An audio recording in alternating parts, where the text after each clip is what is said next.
Entonces entramos en la semana 6, chicos. Texto expositivo, informativo y texto argumentativo. Bien, bueno, ya estamos en la semana 6. Quedan 2 semanas para finalizar este taller. Espero que les haya sido de utilidad y sigan reforzando más sus conocimientos pues, para el examen. Bien, el texto expositivo o informativo que viene a ser lo mismo, ¿no? Porque expone, cuenta. Bien, el texto expositivo se caracteriza por informar al lector acerca de los distintos aspectos de un determinado tema. Tiene como propósito principal la ampliación y renovación permanente de conocimientos. Los textos que generalmente son de índole expositiva suelen ser noticias periodísticas, los artículos científicos de naturaleza informativa. Es decir, no polemizan, simplemente informan, ¿no? Es un aspecto comunicativo. Ustedes saben que toda situación comunicativa hay un emisor y un receptor. Acá tenemos un ejemplo, dice, hace ya 3 lustros, 3 siglos, Eurofilms creó una rama, la fundación que desde 2216 es una parte vital de la organización y cumple la función social de la empresa liderada por María Yorda, hermana del CEO. La fundación se encarga de integrar en la cultura empresarial de sus clientes un trato inclusivo de los trabajadores con discapacidad y borrar el estigma en el mundo laboral, teniendo en cuenta que la mayor parte de las personas adquieren esta discapacidad de forma sobrevenida y no de nacimiento como ocurría hace unas décadas. Este perfil del trabajador, unos 28.000 candidatos, está incorporado en la oferta total de Eurofilms. De hecho, han conseguido tener como clientes a grandes empresas de alta cualificación que recurren a Eurofilm para realizar una formación específica para que los trabajadores con algún tipo de discapacidad se incorporen al mundo laboral sin ningún estigma, que afrontar la fundación representa la materialización de nuestros valores y los lleva a la sociedad. Como pueden ver, este es el tema sobre la inclusión de la discapacidad, ¿no? Y es el motivo de esta fundación. Y es un texto de carácter informativo. Ahora vayamos a la situación comunicativa. Todo texto oral o escrito se produce dentro de lo que llamamos una situación de comunicación. Esta situación se infiere a todos los elementos que entran en juego para que un acto comunicativo tenga lugar. Seguramente ya se ha estudiado el esquema básico de la comunicación, donde un emisor envía un mensaje a un receptor a través de un canal. El mensaje se comprende porque tanto el emisor como el receptor comparten el mismo código. El código viene a ser ¿qué cosa, chicos? Que ustedes que han estudiado el lenguaje, ¿cuál es el código que estamos manejando ustedes y yo en este momento? ¿Cuál es el código que manejamos? Hola. A ver, ustedes llevan curso de lenguaje también, ¿no? Y esto lo ven en comunicación, en lenguaje. ¿Qué código estamos manejando nosotros? ¿En castellano? Claro, la lengua. Ajá, en este caso el castellano, el español. Bien. Y ambos tenemos conocimiento, idea referente. Es decir, de lo que el mensaje trata. Pero si yo le digo, "Nante kamo la vía, shuwei, shuwei, nahnurido, shtire Kiev, sholoravia", ¿me entienden? No, ¿Por qué? es otro código. Es otro código, muy bien. ¿Ven? Esa es la facilidad mía de hablar 6 idiomas, que puedo darme el lujo de hacer mis clases de lenguaje utilizando los diversos idiomas que yo conozco, ¿no? Entonces, y de esa manera explico lo que es un código, ¿no? Y entonces les hablé en árabe, ¿no? Я говорю по-русски очень хорошо, потому что вы ни черта не понимаете, потому что вы ученики Самаркаса университета, да, это вы не понимаете, потому что вы не говорите по-русски. Tampoco me entendieron, Maestra, ¿correcto? ¿qué dijo? ¿Ah? Que ustedes no me entienden porque no hablan ruso y ustedes son alumnos de San Marcos y ustedes no entienden ruso. Entonces les estaba hablando en ruso, ¿no? No les estoy diciendo nada malo, es simplemente que les estoy dando a entender lo que es el código, nada más. Bien, pero ese es ¿cómo se dice? Mi valor agregado, ¿no? Cuando yo hago clases de lenguaje y explico este tema, porque también enseño lenguaje en la universidad, interacción comunicativa, hago uso pues de mis conocimientos, ¿no? Y me valgo de los idiomas, ¿no? Para poder explicar lo que es un canal, un receptor, y los chicos, bueno, entienden todo, ¿no? ¿Qué les pareció? Interesante, ¿no? Esa es la ventaja de manejar 1, 2, 3 o más idiomas. Bien, intención comunicativa. Existe un propósito comunicativo, es decir, los mensajes se emiten para lograr algo. Por ejemplo, para informar una noticia, mostrar un dominio de un tema o convencer a los demás de que emitan un voto o una elección. En ese caso, en el texto argumentativo yo utilizo recursos, ¿no? Argumentos, para que esa persona cambie de opinión, si está a favor o no de la pena de muerte. Unos dirán, yo estoy a favor, yo estoy en contra, porque viola los derechos humanos, pero cuando algo se trata de una violación a menores de edad, e incluso bebés, yo no estoy en desacuerdo totalmente de que no se aplique, más bien que se aplique la pena de muerte en casos específicos, ¿no?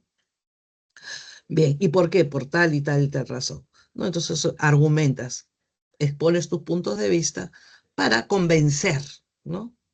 Que algunas personas puedan cambiar de opinión.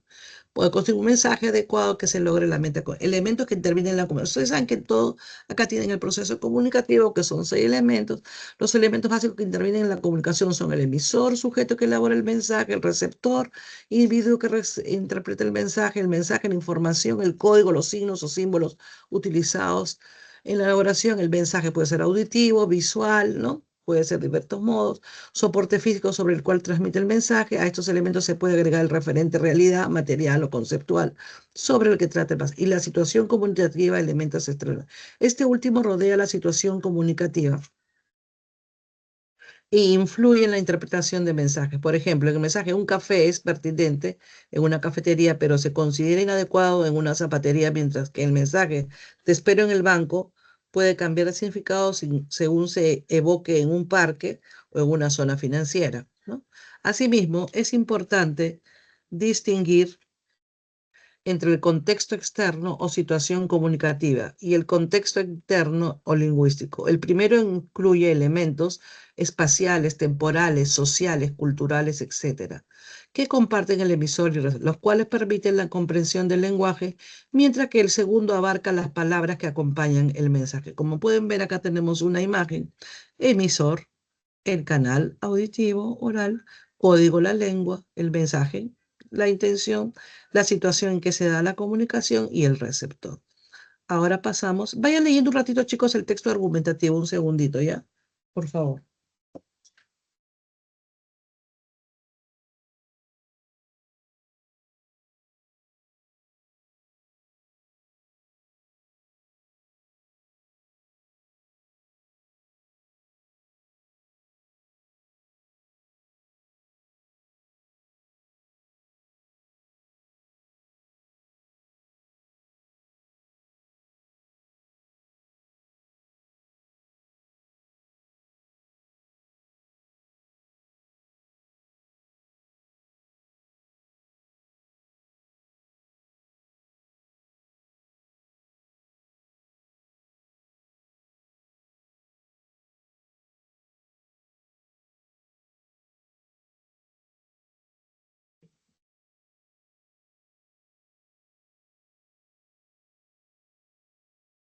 Bien, entonces el texto argumentativo estaban leyendo, me imagino, la argumentación.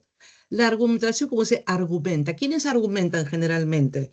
Los abogados, ¿no? Generalmente para defender a su defendido, ¿no? Utiliza ciertos recursos y va a argumentar para defender la posición y lograr, pues, que salga libre o, en todo caso, contraargumenta la parte opuesta, la acusadora, y ambos utilizan argumentos. Y todo el tiempo uno usa argumentos, ¿no? He llegado tarde porque había mucho tráfico, eso es un argumento.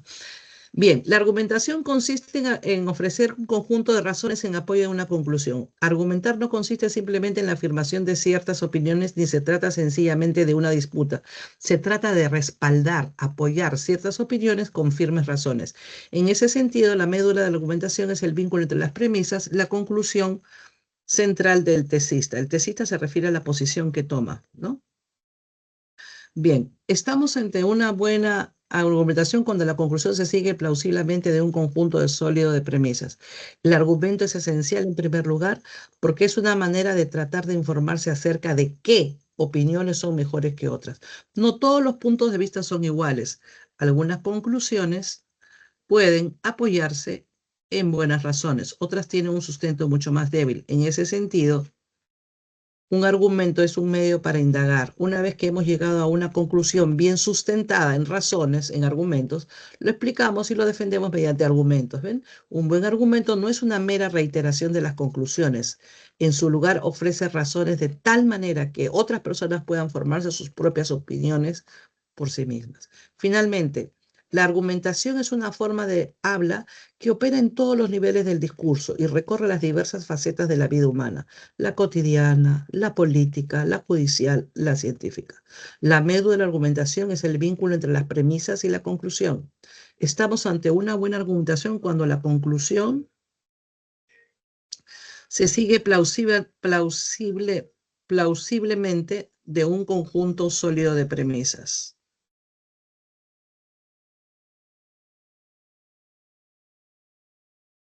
Ujú. Estructura del texto argumentativo. Bien, estructura del texto argumentativo. Toda argumentación se compone de una controversia, la posición o punto de vista de los argumentos. Controversia es la pregunta directa o indirecta de índole polémica que abre el texto. Posición es la posición del autor, ¿no? Cuando ustedes han visto textos dialécticos, ¿no han visto que cada uno tiene una posición y argumenta sus razones?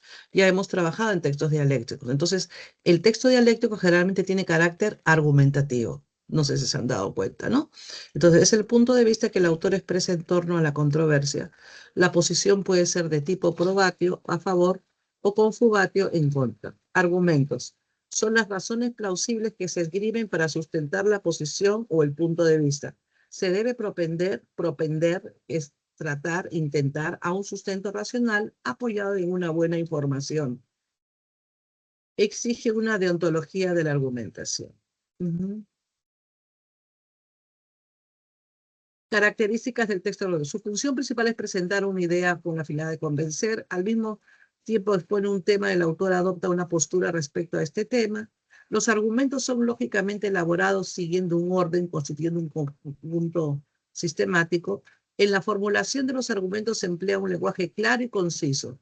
Ahora veamos las diferencias entre textos expositivos y argumentativos, ¿no? Ven, como ven, la teoría es larga y luego ya viene la preparación. Vayan nuevamente, por favor, leyendo un ratito, que voy a hacer preguntas con respecto a cuál es la diferencia entre un texto, diferente texto expositivo, argumentativo, diferente texto argumentativo, cuál es la intención del texto expositivo y del texto informativo y cuáles son esas diferencias que se dan entre ambos tipos de textos.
Ya, a ver chicos, entonces, ¿cuál es la intención del carácter argumentativo o expositivo? ¿Cuál es la intención? Informar, ¿no es cierto? El expositivo. ¿Y el argumentativo? Convencer. ¿Por qué? ¿Por medio de qué? De argumentos, ¿no es cierto? Lo que acabamos de decir. ¿Cómo trata la información? El texto expositivo se centra en solo un tema, sin emisión, sin opiniones. En cambio, el texto argumentativo, desarrollo de argumentos para sustentar una posición. ¿Cuál es la intervención del autor? En el caso del texto expositivo es objetiva. sea, no participa el yo, el sujeto.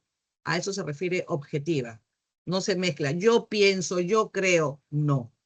¿Por qué? Porque busca ser neutral con los datos que brinda. En cambio, el texto argumentativo es subjetiva, porque toma una posición, tiene un punto de vista y defiende su tesis, es decir, su posición. Yo estoy a favor de la pena de muerte contra las violadoras, por decir, ¿no? Esa es mi posición y la voy a defender. Y utilizo argumentos. Otros dirán, no, yo no estoy en contra a favor porque va contra los derechos humanos, porque yo no podría estar a favor de un violador de niños. O sea, que le perdonen la vida, no, de ninguna manera. Porque es igual lo va a hacer estando vivo. ¿Sí? En cambio, el haber a un ser inocente, a una criatura, bueno, muchos estarán a favor, otros estarán en contra. Y cuando se trata de tu familia, ¿cómo actúas? ¿No? Entonces, tú te pones en la posición del otro, hay que pasar en la posición de todos, o del ser agredido. Bien, el texto dialéctico. El texto dialéctico, como ya hemos visto, ustedes tienen la contraargumentación. Es aquel texto que expone dos posiciones contrapuestas sobre un tema específico, generándose un debate de controversia en torno al tema objeto de estudio o de reflexión. Un ejemplo de este tipo de texto podría ser aquel que expone una posición a favor sobre el aborto, el suicidio, la inmigración, el asilo a los sirios, a nuestra realidad política sobre el indulto a Fujimori, entre otros temas. Asimismo, el texto dialéctico puede ser presentado como un texto continuo o discontinuo. Será continuo cuando las posiciones enfrentadas se presentan interrumpidamente. En este caso, la tarea del estudiante es que sea capaz de comprender cabalmente los contenidos del debate en el texto y que reconozca las posiciones, la idea principal, los argumentos, el problema de fondo, el tema central, etc. Por otro lado, será discontinuo cuando el texto sea presentado en dos fragmentos, texto A y B, que hemos visto a veces, ¿no? En este caso se busca que el estudiante sea capaz de comprender totalmente o cabalmente los contenidos de propuestas contrapuestas sobre un tema cualquiera. No obstante, las diferencias de forma en ambos casos se permiten la lectura dinámica y la reconstrucción de la tensión implícita de los contenidos del texto. Bien, ahora a continuación acá tenemos un texto dialéctico. Por favor, a continuación, léanlos por favor y resuelvan las preguntas. Siendo las 12:30, ¿no? Tienen 8 minutos para resolver. Porque quiero ver si ustedes, me van a decir si yo minimizo, quiero ver si puedo tener la imagen de ustedes al mismo tiempo. ¿Siguen viendo el texto o no? O ya no. Chicos, ¿siguen viendo el texto? No, ya. Pero ustedes lo que pasa es que yo quiero ver por qué no me sale como antes. Antes salía la opción, sea pantalla o ventana. Si yo pongo ventana, ¿por qué no me sale el texto? Eso es lo que yo digo. Pestaña. A no ser que yo abra acá.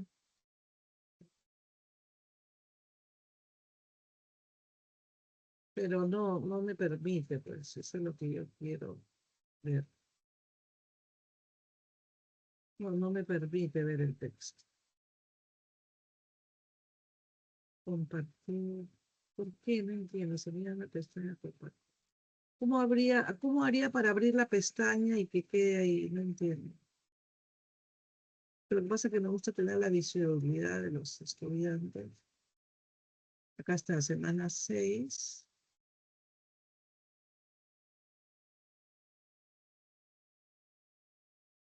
Ventana, pestaña, aula. No aparece. Compartir, ¿no? O tendría que, no sé cómo hacerlo, la verdad. Como antes no se puede hacer. Bueno, ya, no importa, voy a silenciar y voy a colocarles el texto igual.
Bien, vamos a...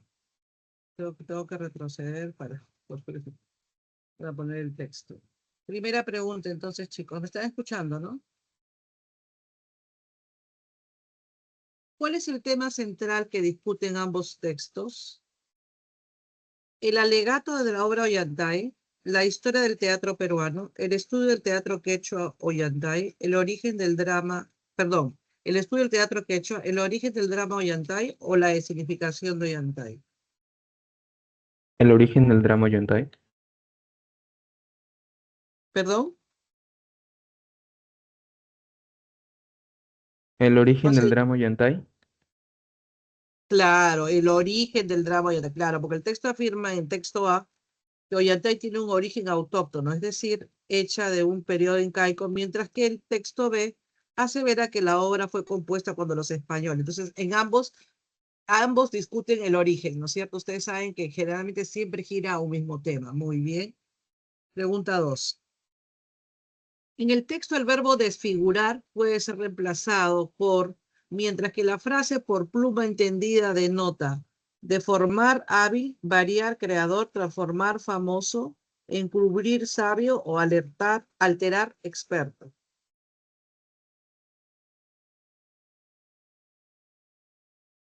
De formar hábil. No. Una pluma entendida, ¿qué nos dice?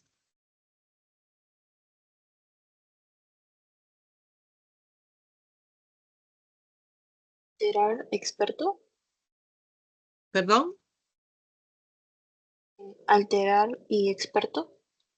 Claro, lógico, experta. Porque de figura altera el sentido y una pluma, entendías, porque tiene una experiencia, experto, ¿no es cierto? Alude a que los especialistas en el campo literario son expertos. Correcto. Y de figura hace una referencia a un cambio, una modificación de las palabras hechas en el aspecto morfológico. Muy bien. 3. Resulta incompatible aseverar o afirmar que el teatro español del siglo de oro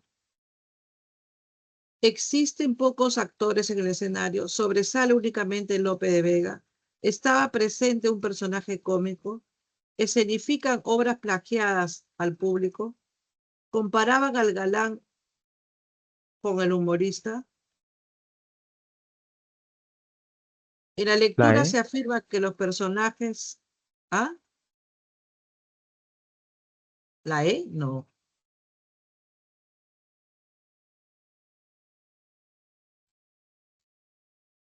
¿Cuál es la clave en la 3? Compatible, ¿ah?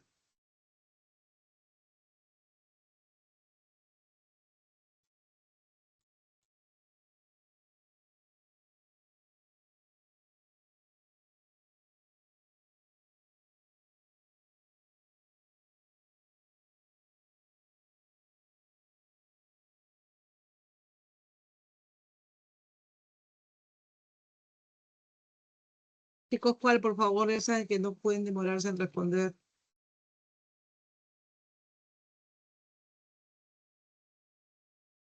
Bueno, La la C. clave es la C, no, porque hay presentes también cómicos como en la obra española. 4. Se desprende del texto A que la mayoría de los argumentos expuestos por José Barranca carecen de varias pruebas históricas, están lingüísticamente sustentados, evidencia, valoración, prueban que rechaza a los hispanos, critican la participación de la fe L- católica. ¿Están lingüísticamente sustentados? No, ¿cuál es la clave?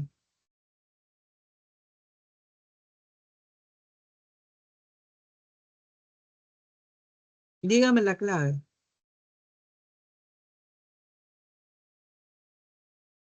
Claro, sí, están lingüísticamente, pero tienes que decir B para que todos tus compañeros escuchen y yo te confirmo si es o no. Efectivamente es la B, están lingüísticamente sustentados. Bien.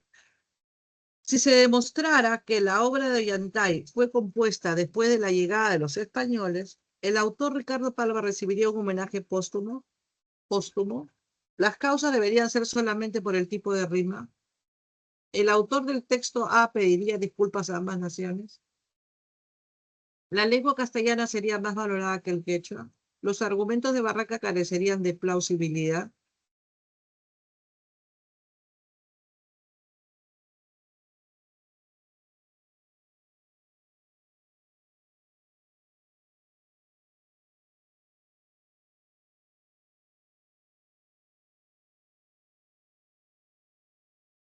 La 5. La E. Yes, la E. Claro, porque no obstante, si fuera el caso que la hipótesis de Ricardo Palma sean verificadas, incuestionablemente las ideas del filólogo serían imposibles, ¿no? Bien, perfecto, muy bien, chicos. Pasemos al texto 2. A ver, el texto 2 es mixto o el texto es extenso. Es muy extenso. Ajá, por favor, lean. Tienen otra vez 7, 8 minutos, ¿ya? Quiero tratar de visualizarlos a ustedes y el texto al mismo tiempo, porque no aparece como las otras sistemas de Teams, me sale pues opción de ventana, acá no me sale. Bien, vaya leyendo, por favor.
Bien, entonces veamos el texto 6.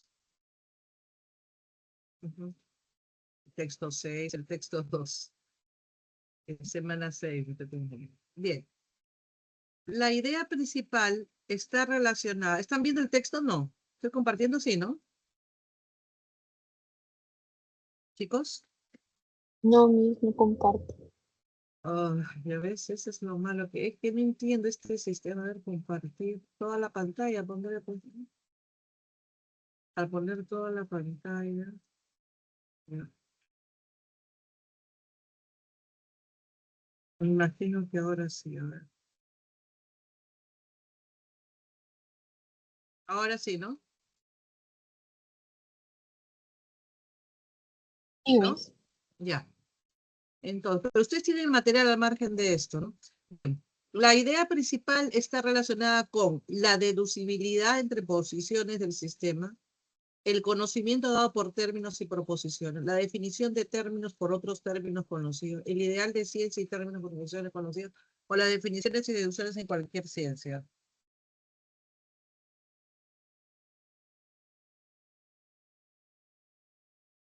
¿Cuál sería la clave, chicos?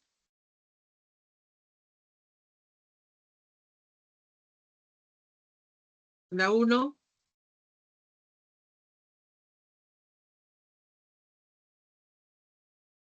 Hola.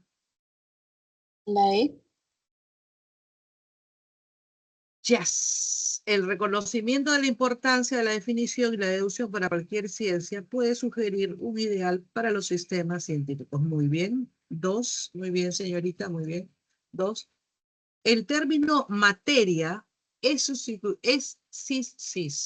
sustituido en el texto por sustancia, elemento, principio, disciplina u objeto.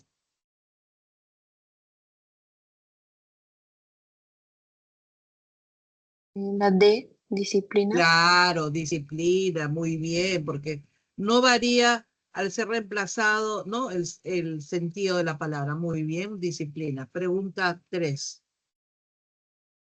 Resulta incompatible, dice, incompatible, sostener que el ideal de ciencia por el autor está dado por términos definidos y proposiciones demostradas, las proposiciones y los términos que la conforman, la deducibilidad que existe entre las proposiciones sin demostrar y términos sin definir, el ordenamiento y deducir unas proposiciones de otras.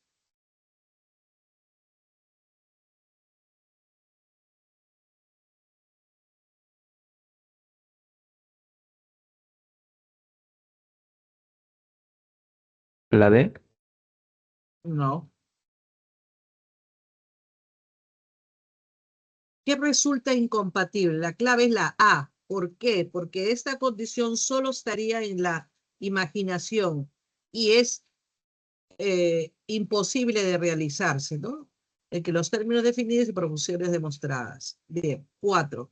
Si todas las preposiciones de un sistema deductivo, voy a subir eso un poquito, podrían demostrarse, sería el ideal de los sistemas científicos, el sistema no tendría mayor relevancia, sería superflua quiere decir superficial la definición de los términos, la definición circular mantendría su estatus, o los términos necesitarían de una definición.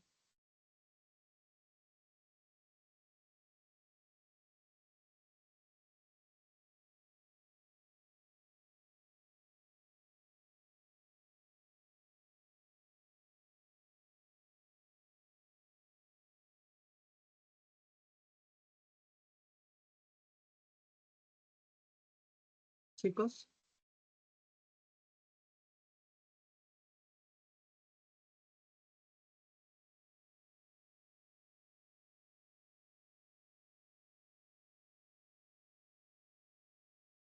La 5.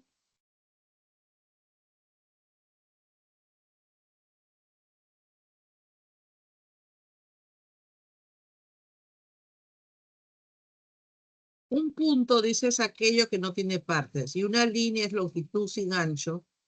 Los términos indefinidos son punto, línea y ancho. Longitud, parte y ancho, parte, línea y longitud A, etcétera. ¿Cuál sería la clave?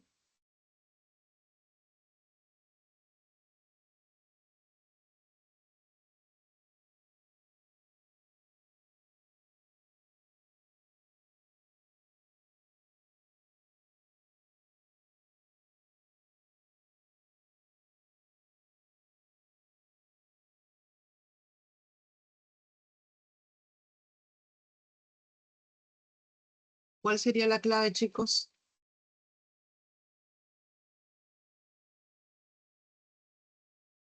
Sería la B, porque punto es definido por el término partes y línea por longitud y ancho.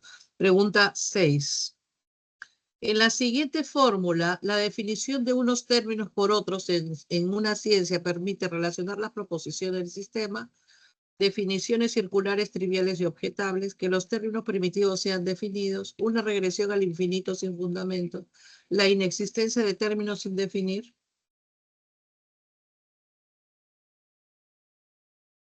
La clave en la 6 sería...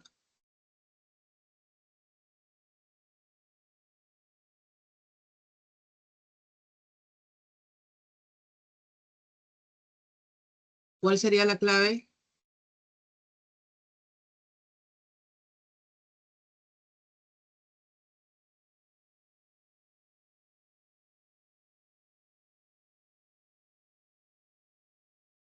Chicos, la 6.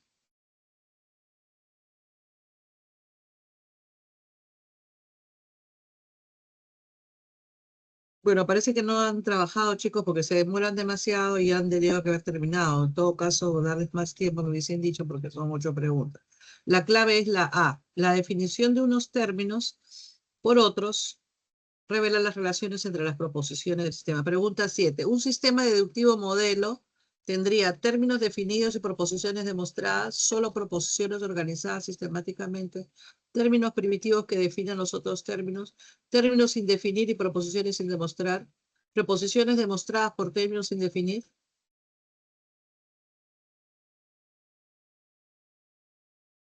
La clave en la 7. Hola, por favor, ¿alguien ¿La puede C? responder? No, es la D. Porque el ideal de la ciencia es un número mínimo de proposiciones sin demostrar y unos cuantos términos sin definir. Y por último, la 8. Las leyes de Galileo y Kepler, contenidas en la mecánica clásica de Newton, se hacen explícitas o se hacen claras por inducción, abducción, deducción, analogía o intuición. La C. La C, correcto, claro, porque las leyes de Galileo y Kepler son derivadas de las de Newton y por lo tanto es deducción. Muy bien, joven, muy bien. Bien, chicos, pasen a la siguiente lectura entonces. Texto 3. Es un texto también muy extenso. A ver, no sé si es, sí. 8 minutos. Mm.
Bien, vamos a ver entonces el texto 3.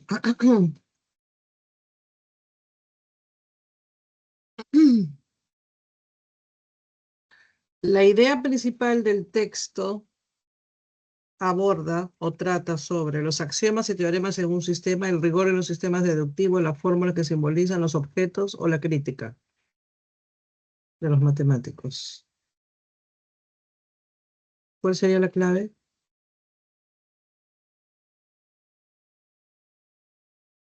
¿Mm? Chicos, ¿cuál sería la clave? Hola.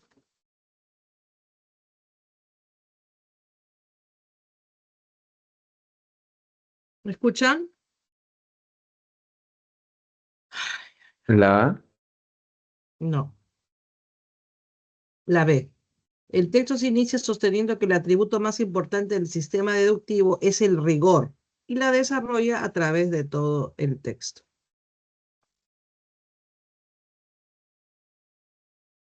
¿Mm? Pregunta 2.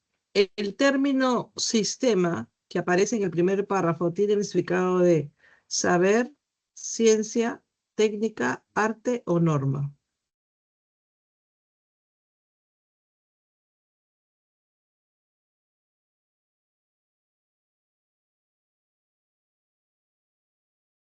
Ujú. La E. No.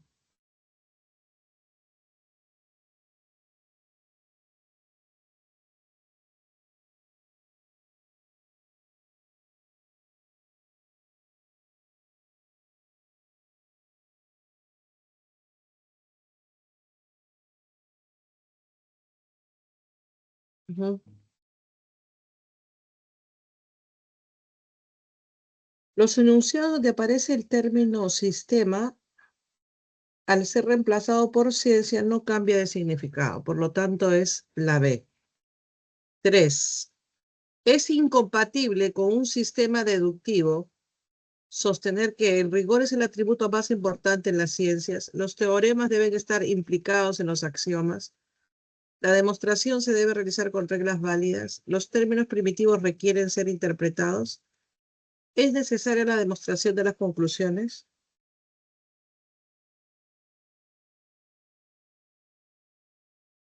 ¿Cuál sería la clave?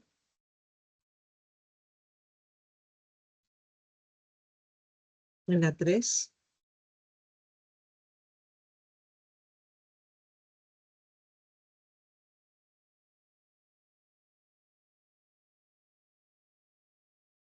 ¿Cuál sería la clave?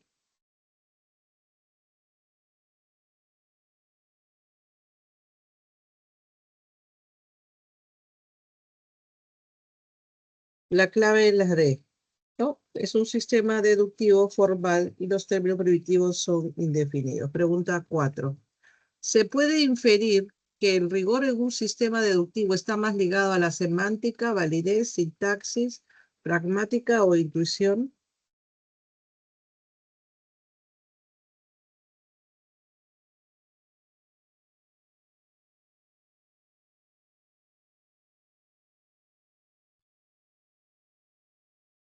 ¿Cuál sería la clave en la 4?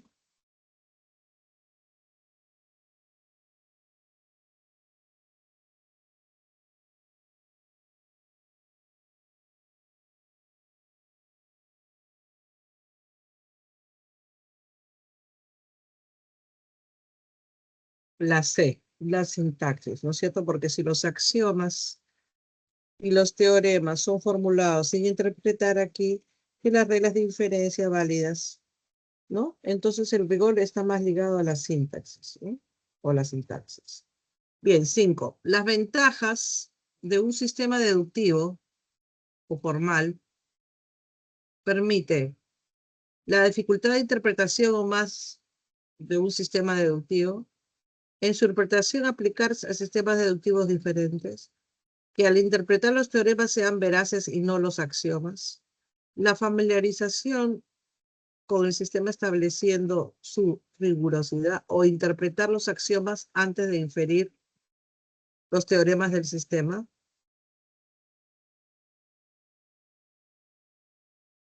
La 5.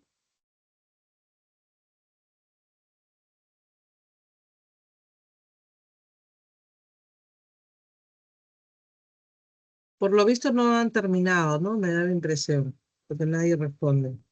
En la 5, la respuesta es la B. Si los axiomas y teoremas son fórmulas en un sistema deductivo formal, en su interpretación se puede aplicar a cualquier disciplina científica. Pregunta 6. Veo que no han respondido nadie, quiere decir que no han trabajado bien el texto. O uno de dos no les ha alcanzado el tiempo para terminar las preguntas. 6. Un sistema deductivo riguroso está caracterizado cuando tiene términos indefinidos y axiomas demostrados, si los teoremas se deducen de pocos axiomas, cuando los axiomas se añaden principios de inferencia válidos, porque los axiomas deben ser verdaderos así como los teoremas, o porque tiene términos indefinidos y axiomas sin demostración. La 6.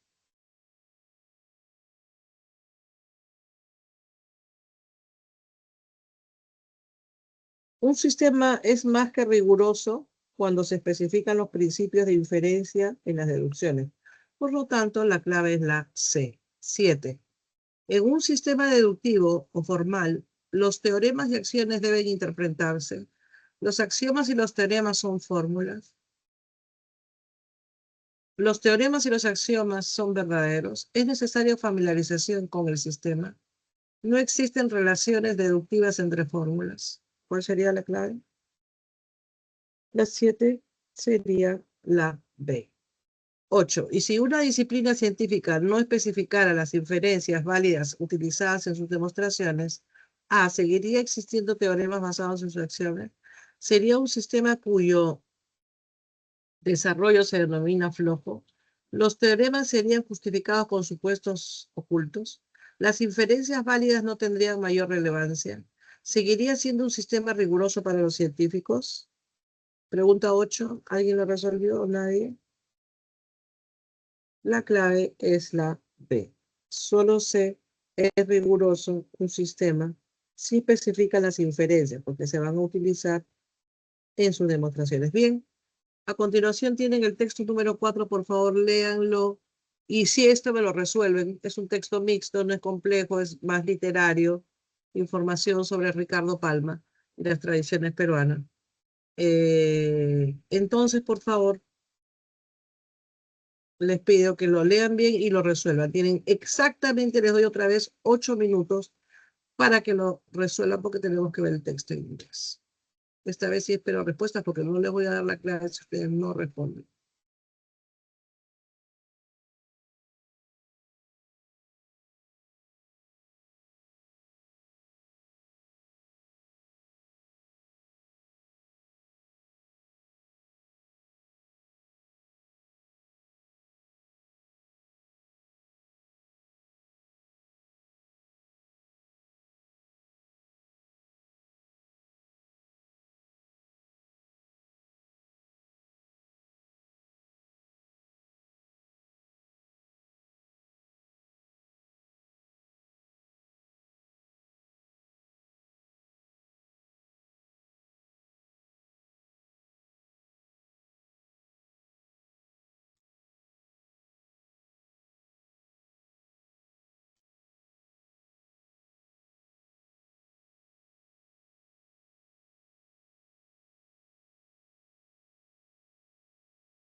Bien, vamos a ver entonces el texto, chicos. Espero que ahora sí me respondan. Bien.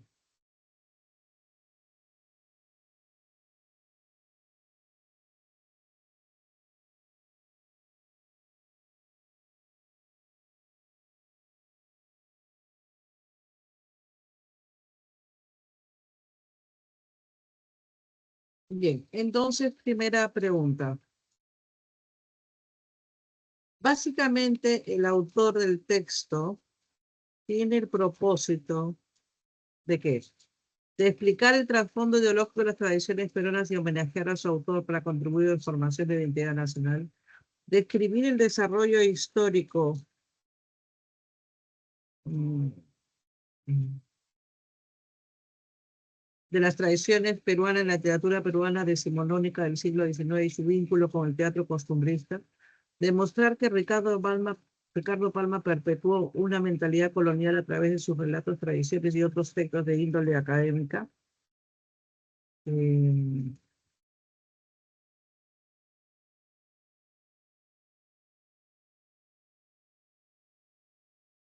Analizar únicamente la relación entre el costumbrismo y la identidad nacional en las tradiciones para establecer la importancia de Ricardo Palma o reconstruir el contexto político de las diferentes etapas históricas del Perú a partir de los episodios narrados por Palma en sus tradiciones. ¿Cuál sería la clave? La A. ¿Cuál? La A. La A. Correcto, joven, claro, porque el texto explica el marco ideológico de las tradiciones peruanas, ¿no? Y defiende pues la contribución pues, que hace Palma en sus narraciones, en sus tradiciones, dar una identidad nacional, ¿no? Bien, dos. Se desprende de la lectura del texto mixto que la visión palmiana respecto de la colonia era de una crítica aguda y tanto velada, un nostálgico de una época remota, una ambigüedad sin núcleo histórico, una reivindicación clara de esa época o un sesgo nacionalista y costumbrista.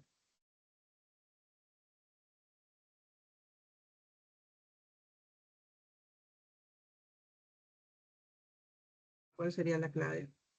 La dos. La B.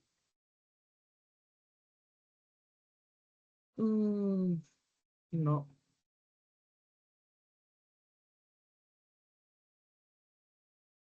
La D. La D. Analizar únicamente una relación entre costumbrismo e identidad. No.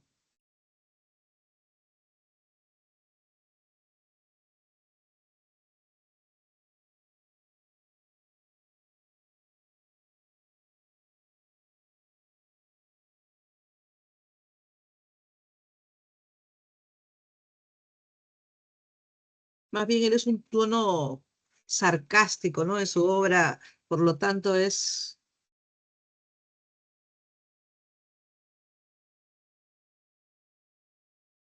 tenía sus características, pues, así burlescas, un poco mezclada con la costumbre, la cultura y socorronas, ¿no? Sacorronas. Entonces era dos.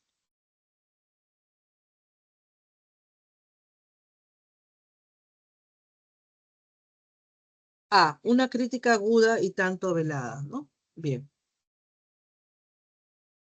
Pregunta 3. Según el contexto, la palabra dominada tiene el sentido de heterogeneidad, prevalencia, parsimonía, idiosincrasia o restauración.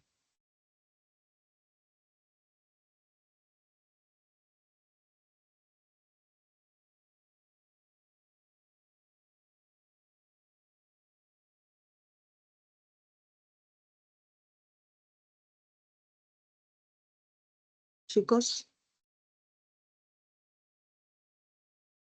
predominante, pues, porque era la que se dominaba en esa época, ¿no? Predominante. 4. De acuerdo con la infografía, es incompatible señalar que las actividades de Ricardo Palma eh, incluyeron su participación en instituciones académicas de prestigio, abarcaron funciones culturales y la preservación del acervo nacional, se relacionaron con episodios históricos con la Guerra del Pacífico, trascendieron en el ámbito literario hacia el periodismo y la historiografía, se concentraron exclusivamente en la escritura de sus tradiciones.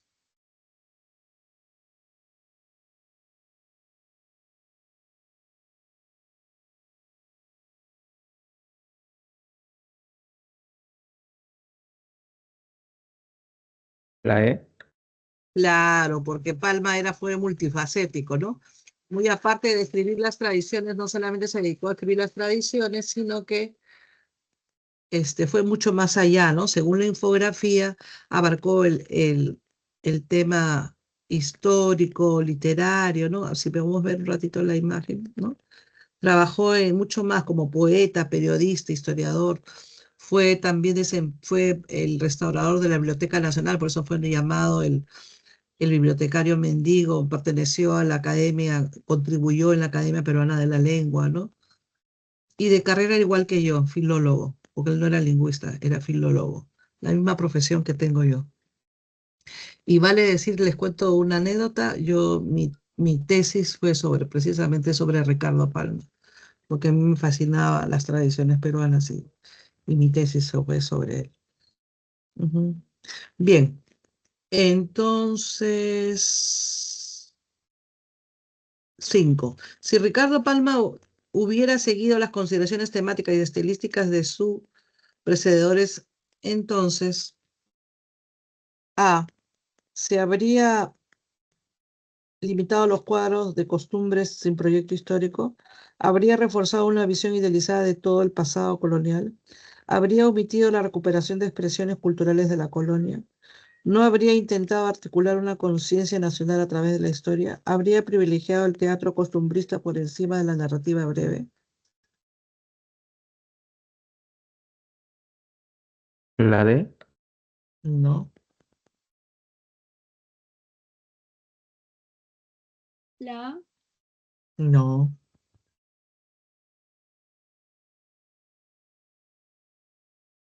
Si hubiera seguido a sus antecesores, Palma no habría incorporado a la colonia como eje histórico-cultural. Su originalidad radica precisamente en recuperar el pasado de esa época colonial, ¿no?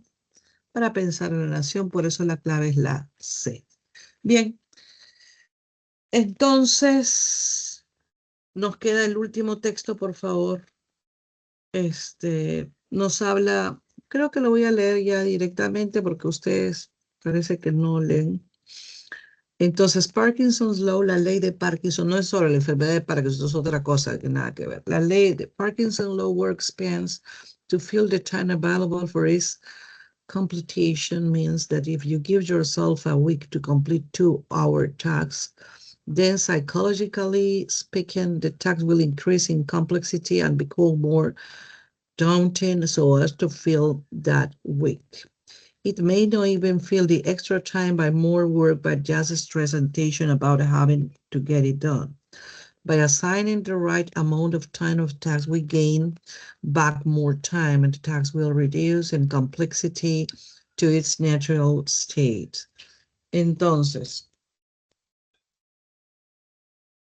el texto trata de lo siguiente. La ley de Parkinson expande, es un trabajo que expande o que se extiende para completar el tiempo disponible para su finalización, es decir, significa que si usted le da su mismo tiempo, te das a ti mismo una semana para completar una tarea de 2 horas, entonces psicológicamente hablando, la tarea incrementa en complejidad y llega a ser más desalentadora, daunting de Santa Soas, para completar esa semana. It may not even, incluso si tuvieras un tiempo extra con más trabajo, más estrés y tensión de tenerlo hecho. By assigning the right amount, pero el tiempo que tú le asignas, correcto, que le asignas de tiempo para una tarea, We gain back more time. Ganamos más tiempo, de regreso más tiempo, y la tarea puede reducirse en complejidad o hacia su estado natural. I once read a response to Parkinson's law insinuating that if we were in accurate observation and we were able to assign a time limit of 1 minute to a task, and the task would become simple enough to complete within that a minute. But Parkinson's law is exactly that, an observation, no judo magic. It works because people give tasks longer than they really need, sometimes because they want some leg room or buffer, but usually because they have an inflated idea how long the task takes to complete. People don't become fully aware of how quickly some tasks can be completed until they test this principle. Ok, entonces una vez que I once read que una respuesta a la ley de Parkinson insinúa que si fuera una observación muy cuidadosa, uno podría ser capaz de asignar un tiempo limitado de 1 minuto a una tarea y la tarea podría llegar a ser simplemente suficiente para completar sin ese minuto. Pero la ley de Parkinson es una observación, no un vudú mágico, que trabaja porque las personas le dan a las tareas más tiempo de lo que realmente necesitan. Algunas veces porque ellas quieren, because they want some leg room, tienen una pata de cuarto, una pierna de dormitorio, pata, es una expresión, ¿no? Una metáfora se puede decir, ¿no?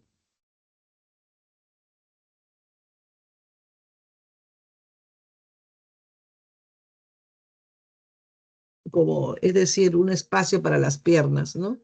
Some leg room or buffer, ¿no? O un buffer, que quiere decir un buffer, es ¿cómo diríamos? Un amortiguador, pues algo que sirve para detener algo, ¿no? Okay, but usually because they have an implied idea, pero ellos tienen una idea inflada de cuánto tiempo, how long the task necesita una tarea para ser completada. People don't become fully aware. Las personas no llegan completamente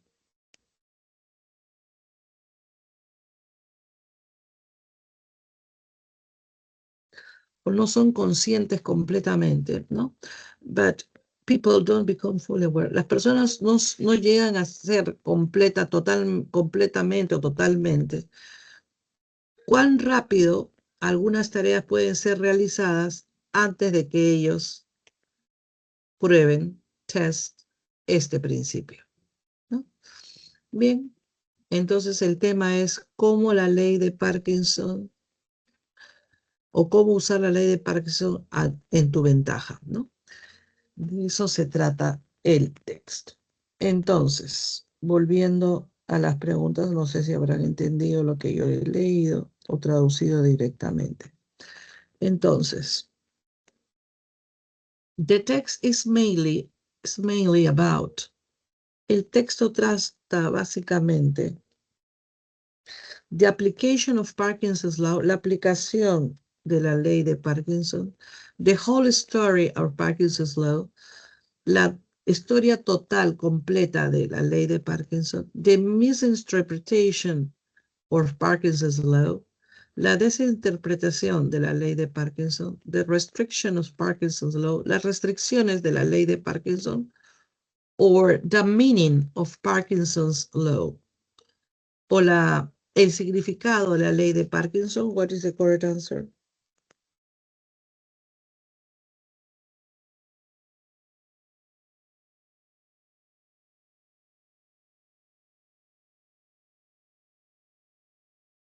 ¿Cuál sería la clave?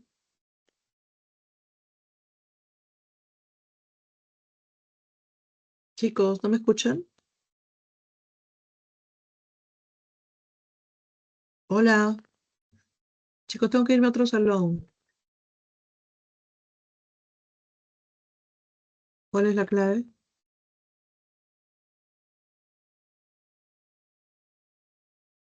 La A. ¿La aplicación? No. En todo el texto se habla de el significado de la ley de Parkinson, de cómo influye, qué ventajas tiene, cómo se desarrolla. La clave es la E. Number 2.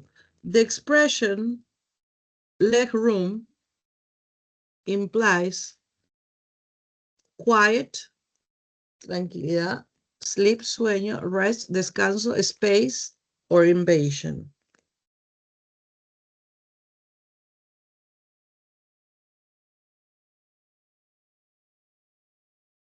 Ujú.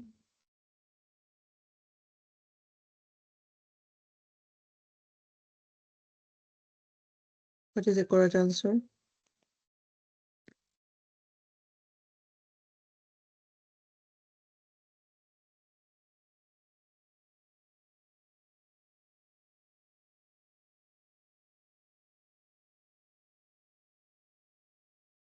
Ujú.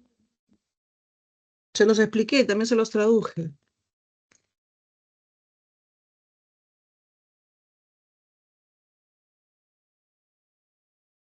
Descanso, para un descanso para las piernas, habíamos dicho, ¿no? Entonces implica un descanso, rest. Number 3. It is incompatible to affirm the Parkinson's law represents you do magic because es incompatible afirmar que la ley de Parkinson representa un vudú mágico porque it represents only an observation, solo representa una observación. It has not been raised by shamans, no es alcanzado por los chamanes. It only applies to the labor market, es solo aplicado para la labor del mercado. Its effectiveness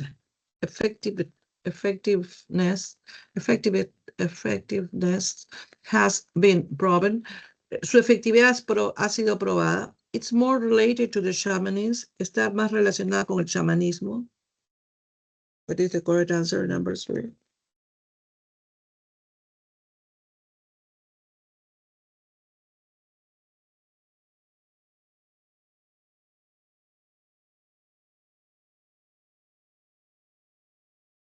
La clave es la A porque solamente representa la observación.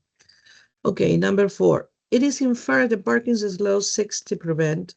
Se puede inferir que la ley de Parkinson busca prevenir human ambition, la ambición humana, loss of time, la pérdida de tiempo, work overload, la sobrecarga de trabajo, medical breaks, rompimientos médicos, o productivity, o productividad.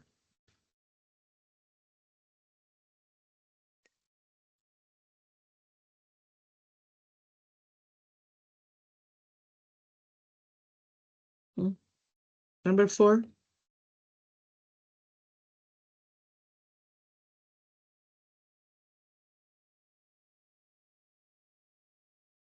Chicos, number 4. Loss of time, ¿no? Pérdida de tiempo. Y por último, if Parkinson's law applies throughout the business sector, si la ley de Parkinson se aplicara solo a través del sector de negocios, ¿no? Productivity would be much higher. La productividad sería mucho mayor. There would be a lot of fire staff. Podría haber un staff más, ¿cómo se diría? Fired, más capaz, más explosivo, ¿no? Sería ese término. O fueran despedidos, ¿no? Fired. There would be a lot of fires, o habría una más cantidad de un staff despedido. Worker salaries would triple quickly. Los salarios de los trabajadores podría triplicarse rápidamente. The weeks will have 4 days. Las semanas tendrían más que 4 días. y national GDP could increase considerably, o el GDP nacional podría incrementarse considerablemente. What is the correct answer? Number 5.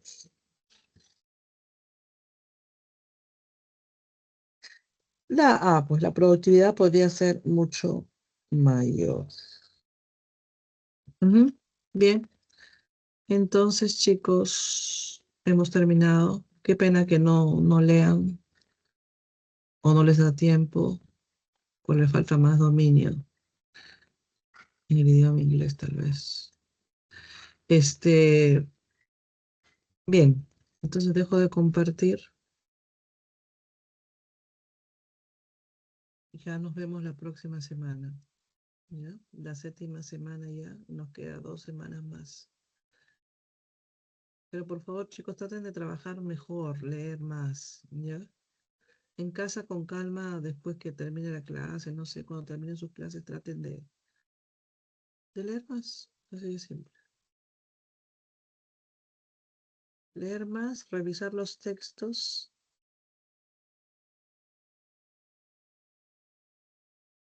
Ujú.